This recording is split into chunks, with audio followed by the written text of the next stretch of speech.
Hello and welcome to another edition, a very special edition of Randy's Wellness TV. I'm your host Randy Rowett, and this weekend we are going to be at the luxurious Taboo Resort in beautiful Muskoka. We're going to experience a lot of natural health and golfing and a variety of other things that Taboo offers. So join us as we celebrate this wonderful weekend in Taboo.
What if a person wants to just get into golfing starting? Is it good to start with mini golf or something like that?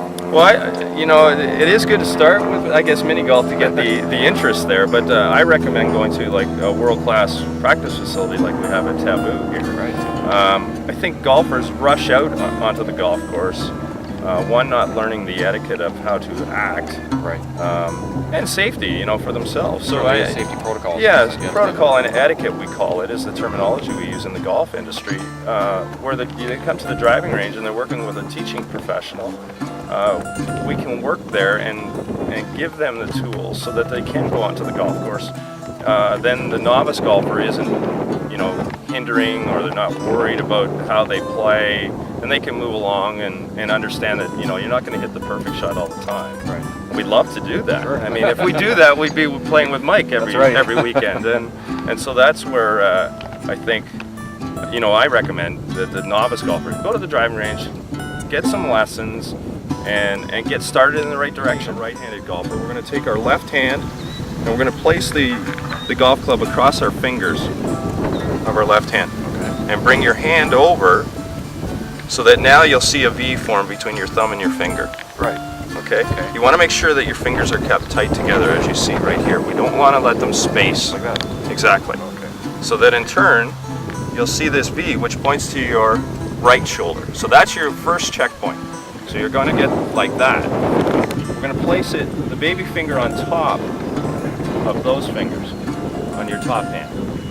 So underneath, that's correct. Okay. And then bring the next three fingers down onto the club. There you go. Okay. And then this thumb also forms a V. Shoulder width apart. Shoulder width. Okay. Knees are slightly flexed in an athletic position. And you're going to slightly bend from the hips. And that'll bring the golf club down to the golf ball. So almost a crunch. Yeah, you don't want to squat. I kind of like to use, you're at the golf course, you're relaxed, you want to have a nice cool drink, and you just rest against that bar stool. Good idea. Professional. Do you have any suggestions for people just learning what type of golf equipment they should just buy for the first time? Well, I think you can't really set a specific type of equipment. Okay. I think you have to go to somebody who's knowledgeable about the game, like a golf professional, and ask them. They're almost like a doctor. We'll get to know you, know what your habits are. I'm a corporate businessman that I'm always on the go, and I want something quick, and it's a lot of motion. So we might put you into something that's very firm and stiff and strong, so that you can use your whatever's built up inside you and not affect your golf game by this equipment adding to it. So there's almost a science.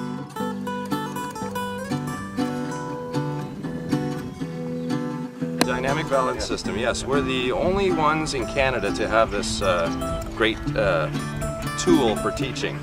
What it is, it's a balance system used by the astronauts in NASA to work with zero gravity and work on their balance when they're walking on the moon or wherever they are.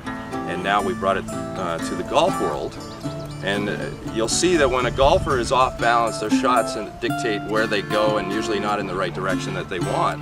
So this balance system helps analyze that so that I can then in turn work with the student and improve on their balance. So, and it gives them computer reports out that they can take away with them and analyze and then come back and we can look at it in future lessons and then grow that way. So they get The direction that they want to hit it when they finish. that makes sense. So as you go through, you're pointing to the target.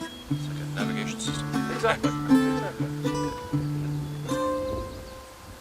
Something else that's important there, you have here Taboo, it's called a program called Straw. Can you explain that to us? Well, what it is it ties in the fitness part of golf. People now are, you know, as we talked briefly about being anxious to get onto the golf course. Well, Straw adds stretching to the game so that you can prepare your body to go out and be able to hit golf ball after golf ball after golf ball. And it's a program that we've brought on board that works with basically a fitness person who works and stretches your body so that you're prepared to go out and practice. And we tie that in with our academy as well in the teaching session. So you're moving your hips a little bit. Try not to. Just keep them still. Right, exactly. Exactly. Letting the arms do all the work. That's exactly right. And I'll line you up here to the hole, and we'll just turn so that we do face the hole. And all you're going to do through practice is learn to take it back 2/3 and follow through 1/3. Yeah, exactly. Hey! The novice golfers, they want to be aggressive. That little white ball, it's probably one of the easiest sports that people make the hardest. If you take baseball or hockey, the object that they're trying to hit is moving. Well, in golf, it's stationary. And why, as golfers, do we make it so hard? So I think the novice golfer wants to get aggressive. They want to see that ball fly into the air, and it will happen. I think, you know, I always repeat myself over and over again, let the golf club do the work. Let the golf club do the work. And I think if a novice golfer can do that,